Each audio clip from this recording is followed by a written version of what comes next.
बड़ा ही सुंदर भाव लेकर चलते हैं भजन के माध्यम से। हमारे श्याम भगत सरकार हेता बाबा के चरणों में अपनी अरदास लगा रहे और कह रहे हैं किस प्रकार से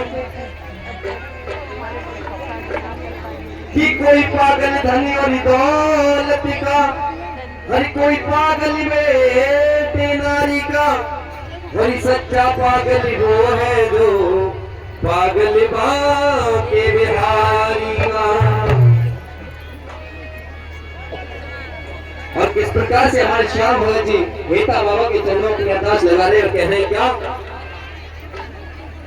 अरे पानी बाबा मेरी है आंखों में,